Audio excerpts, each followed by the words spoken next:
Students, हम पढ़ रहे थे पुष्पी पादपों की आकारिकी के बारे में। हमने पिछली क्लास में पुष्पी पादपों की आकारिकी के बारे में पढ़ा था।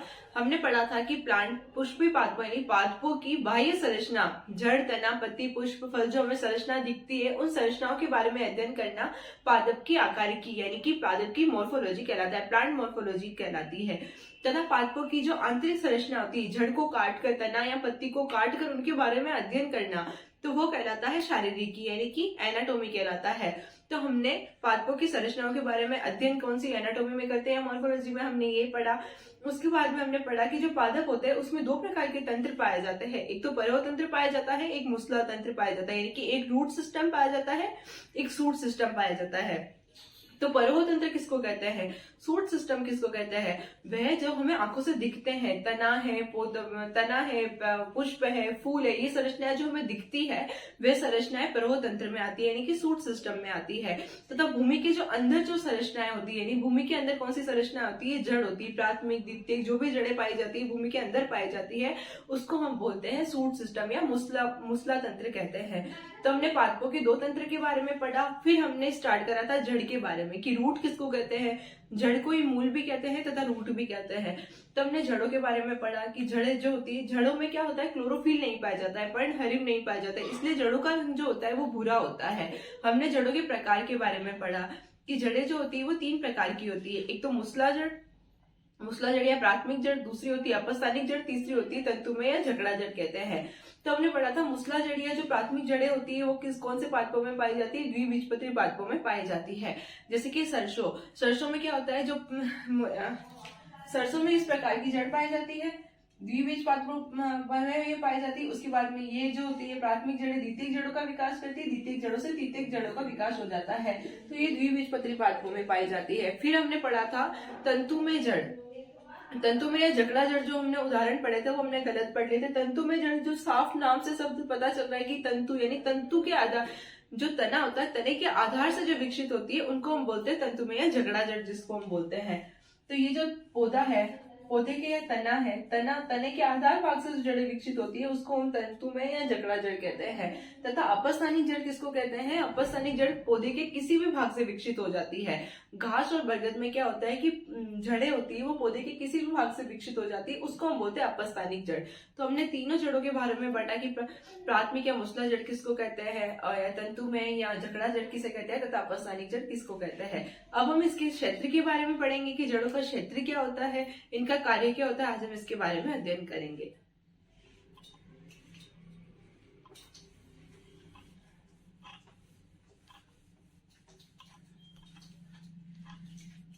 तो हम पढ़ रहे थे जड़ के बारे में।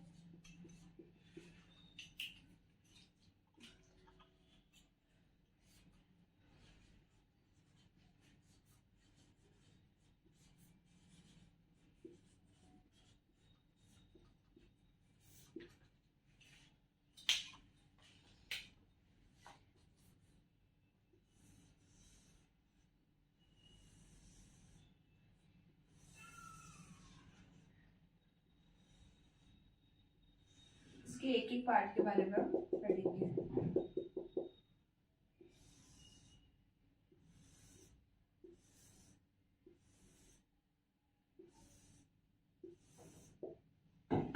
ये जो भाग होता है पादप का, जड़ का, यानी कि जो हम देखते हैं भूमि के अंदर जो इस प्रकार की जड़ें पाई जाती है, इसमें जो ये वाला भाग होता है, जो लास्ट वाला भाग होता है, इस पे पाई जाती है मूल को। ये वाली जो संरचना होती है वो नीचे की तरफ पाई जाती है। तो ये भाग कौन सा हो गया, मूल को। हम इसके एक एक के कार्य के बारे में भी पढ़ेंगे। ये होगा मेरिस्टेमी क्रियाओं का क्षेत्र,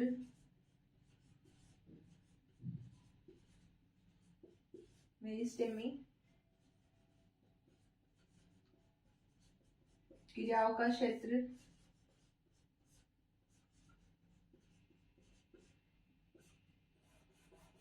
ये जो पार्ट है वो है दृढ़ीकरण क्षेत्र।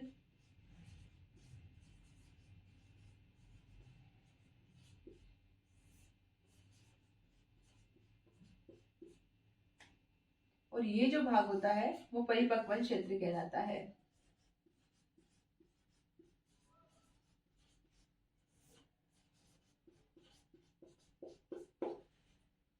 इस परिपक्वन क्षेत्र में मूल रोम पाए जाते हैं।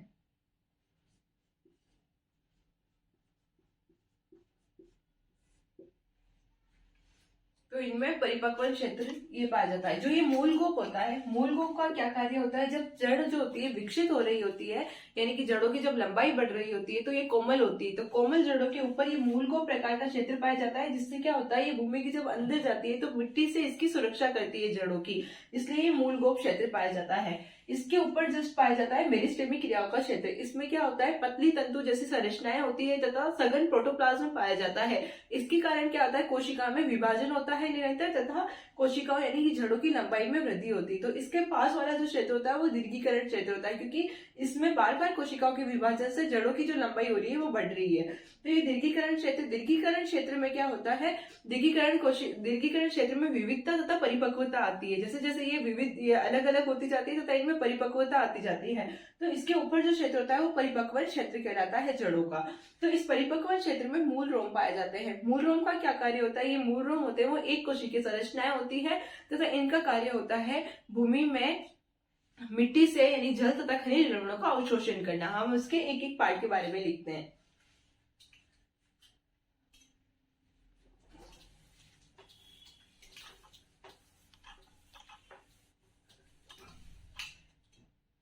तो हम देखते हैं मूल गोप,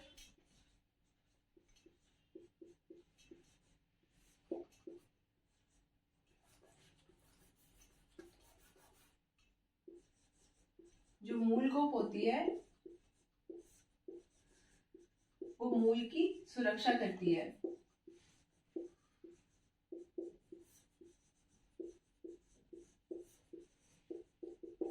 इसके बाहर आता है मेरिस्टेमी क्रियाओं का क्षेत्र।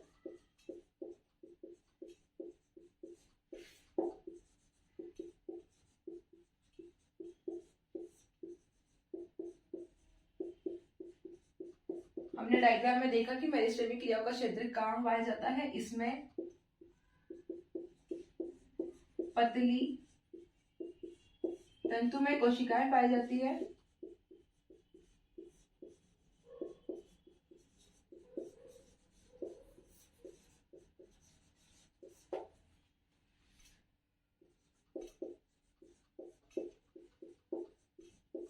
तथा सघन प्रोटोप्लाज्म पाया जाता है।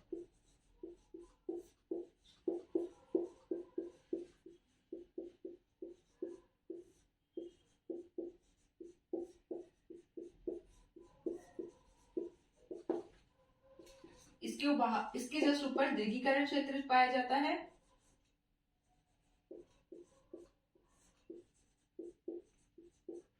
कोशिका में बार बार विभाजन होता रहता है तथा मूल की जो मूल या जड़ या रूट एक ही बात होती है, इनकी जो होती है लंबाई बढ़ती जाती है। निरंतर कोशिकाओं के विभाजन से, कोशिका के बार बार विभाजन से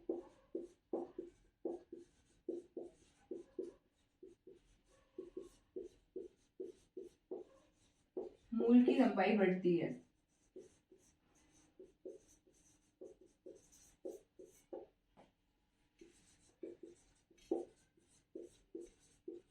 और उसके ऊपर पाया जाता है परिपक्वन क्षेत्र।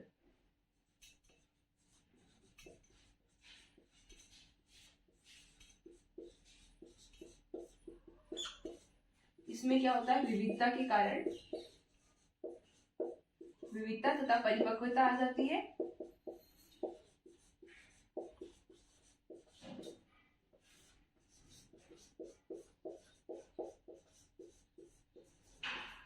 इसमें मूल रोम पाए जाते हैं। इसमें क्या पाए जाते हैं, मूल रोम जो होते हैं वो एक कोशिकीय होते हैं।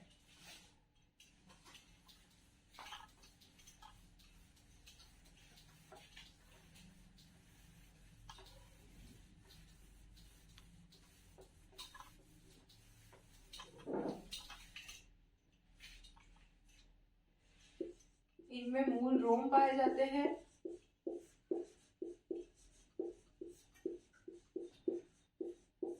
जो एक कोशिकीय होते हैं।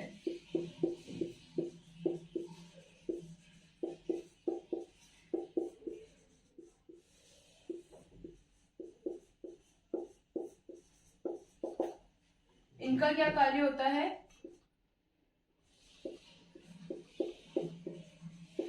इनका कार्य होता है मिट्टी से जल तथा खनिज लवण का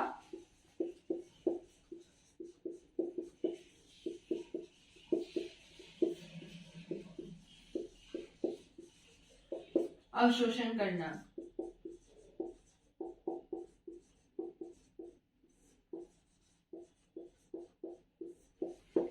तो हमने इस क्लास में पढ़ा कि जड़ के जो होते हैं, जड़ों के क्षेत्र क्या होते हैं, जड़ों के क्षेत्र के बारे में पढ़ा। हम पिछली क्लास में यानी कि अगली क्लास में हम पढ़ेंगे जड़ों में क्या क्या रूपांतरण पाए जाते हैं।